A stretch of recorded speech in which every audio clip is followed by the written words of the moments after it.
Friends let's start one of the best question on the issue of debenture. इस question में मैंने financial ratio और issue of debenture दोनों concept check करे। MG limited purchase a business of Y consisting of asset of 25 lakh rupaye, liability of 25,000 rupaye for 24,75,000। MG limited present equity is 9 lakh and there is no other liability. MG limited issue debentures of ₹100 each to Y at certain premium and after issue of debenture debt equity ratio become 2:1. Find out what is the percentage of security premium. अब हमें पता है equity का जो मतलब होता है, equity का मतलब हमारे पास होता है यहाँ पे equity share capital plus reserve and surplus. इस कॉन्सेप्ट के समझने के बाद आगे बढ़ते हैं। अभी इक्विटी कितनी है फ्रेंड? 9 लाख रुपए। एसेट्स कितनी है? 9 लाख रुपए, क्योंकि there is no other liability. अब हमने जो बिजनेस परचेज करा है उसमें मेरी नेट एसेट्स कितनी आ रही है? 24,75,000 रुपए। इसका मतलब एसेट्स कितनी हो गई? 24,75,000 रुपए। इट मींस टोटल एसेट्स कितनी हो गई? 33,75,000। इसको बैलेंस शीट की फॉर्म में समझाता हूं।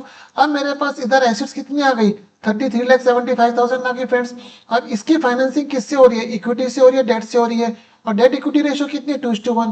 तो मैंने 33,75,000 को 2:1 में डिवाइड कर दिया। तो डिवेंचर कितने आ गए मेरे पास? 22,50,000। इक्विटी कितनी आ गई? 11,25,000 रुपए 2:1 में आ गई। प्रेजेंट इक्विटी कितनी है? 9 लाख रुपए। हो कितनी रही है? 11,25,000 रुपए।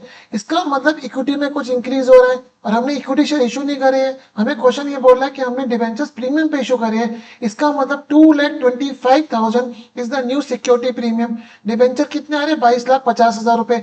इसका मतलब मेरे पास सिक्योरिटी प्रीमियम की परसेंटेज कितनी होगी फ्रेंड? 10%। कैसे? 2,25,000 अपॉन 22,50,000। होप क्वेश्चन आपको समझ में आएगा। Please do subscribe channel for more such good question. Thank you.